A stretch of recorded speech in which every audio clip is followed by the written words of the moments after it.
Selamat pagi teman-teman seluruh perawat di RSCM, juga DPJP dan PPDS. Saya dari PPRS, Dr. Sitohang, mau menyampaikan tentang bagaimana tata laksana pasien COVID di ruang perawatan atau mungkin di ruang isolasi.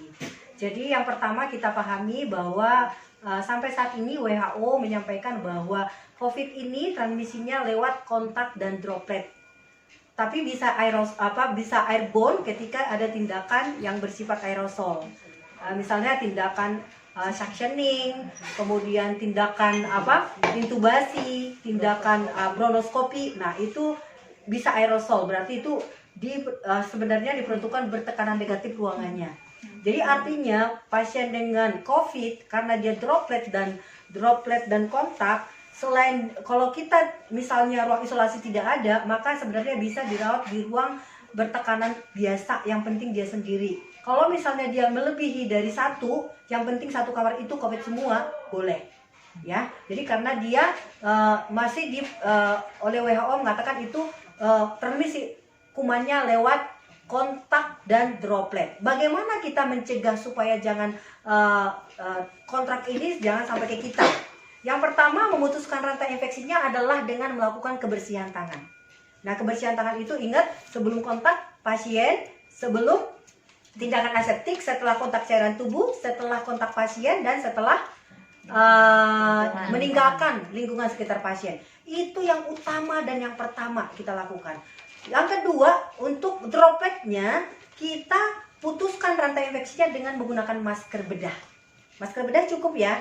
Tapi kalau ada tindakan aerosol, misalnya tadi suctioning, bronkoskopi, atau misalnya intubasi, kita harus menggunakan masker N95. Nah, untuk APD yang lainnya, kalau misalnya teman-teman mau, sampai saat ini memang WHO mengatakan, kalau misalnya ada tindakan resiko percikan kepada badan kita, kita pakai apron. Kalau ada resiko percikan kepada wajah kita, pakai face shield. Kalau ada resiko ada cairan ke tangan kita, berarti pakai sarung tangan. Jadi kalau ada resiko-resiko tersebut, maka dipilihlah namanya cover all. Cover all itu yang semua. Kalau ada resiko tadi, kepercikan ke wajah, ke badan, ke tangan, dan ke sepatu, maka kita pakai cover all. Kalau tidak ada, misalnya kita hanya mau ganti infus, mau cek monitoring, kita cukup dengan kebersihan tangan dan pakai masker bedah. Nah, itu aja. Jadi jangan takut dan khawatir, ini adalah kata kuncinya di kita ya teman-teman. Kalau kita memutuskan rantai infeksinya tadi kontak dengan kebersihan tangan, pasti kita aman. Kalau kita pakai APD sesuai dengan indikasi, pasti kita juga aman.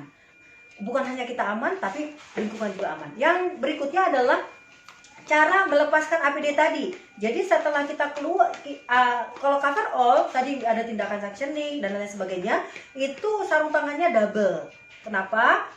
Karena kalau misalnya dia terjadi, misalnya ada cairan ke tangan kita, maka yang di ruang ketika sudah selesai tindakan, maka sarung tangan tadi dilepas yang pertama, baru keluar. Nanti di luar baru APD-nya dilepaskan. Ya. Kemudian kalau misalnya kita pakai sepatu boot dan kita udah berakhir di situ pekerjaannya, maka sepatu bootnya semua APD-nya dibuka di kamar mandi, ya kan? Langsung mandi. Kemudian yang sepatu bootnya dimasukkan direndam dengan klorin atau dimasukkan ke dalam kontainer yang sudah tersedia di di kamar mandi yang sudah disiapkan oleh teman-teman di ruang isolasi. Ya, jadi teman-teman sekali lagi kita anggap aja pasien ini seperti pasien biasa, di mana kita sudah memahami sumber infeksinya. Ingat, kontak dan droplet. Kontak diputuskan dengan kebersihan tangan 5 momen, dengan dropletnya kita masker, dan APD sesuai dengan indikasi. Itu saja, mudah-mudahan bermanfaat.